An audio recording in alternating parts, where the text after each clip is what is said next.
Demak, test master kitobi 16 ta test javoblari bilan ko'pdi. Shundan 220-betni ochamiz. Bunda elementary vocabulary deb qo'ygan joyi bor ekan. Shundan hozir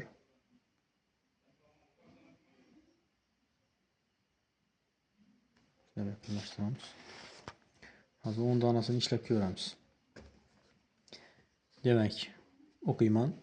Stopga qo'yib javobni topasizlar. Keyin men javobni yozaman. We pick things up with our Bunda qaysi variant bo'lishini yozishlaringiz kerak. Stopga qo'yib turib, keyin javobini yozamiz.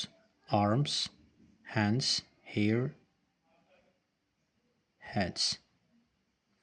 We pick things narsalarni demak olamiz with our nomimiz bilan. Demak hands. We pick things up with our hands.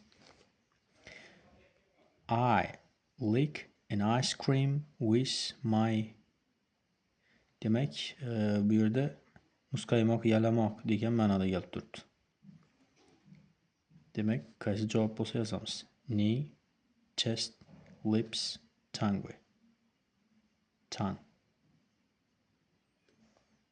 Demak, javobimiz D javob bo'ladi. I lick an ice cream with my tongue. Uchinchisi.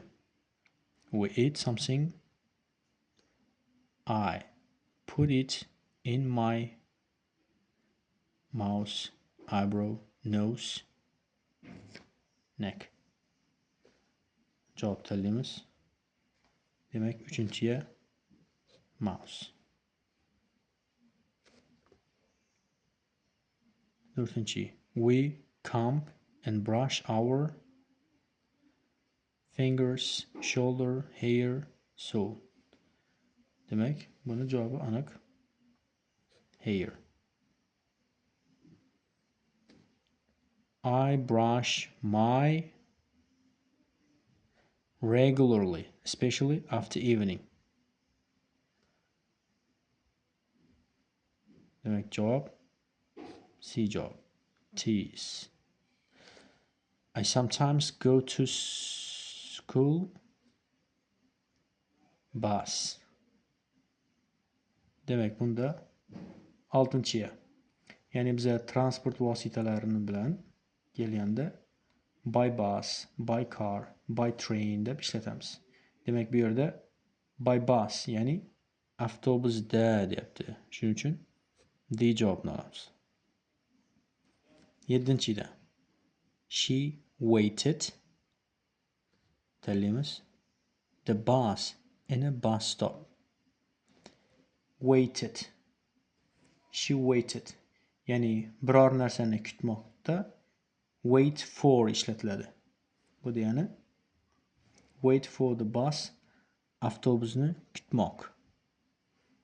Shunda 7-ya for bo'ladi ekan.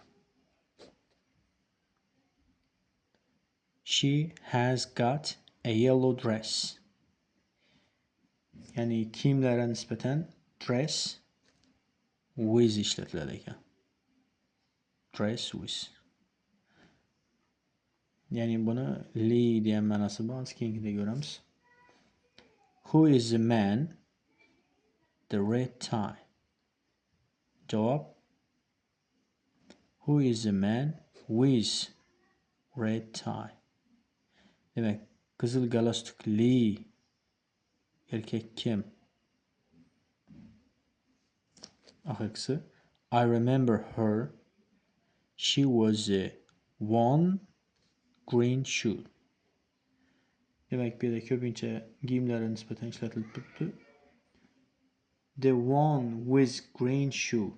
Yashil tuflili ayol ma'nosida kelib turibdi bu yerda. Demak, bu yerda ham javob with. 10-ga ko'rinmay qolibdi. I remember her. She was the one with green shoes. Shu tartibda ishlasak bo'ladi.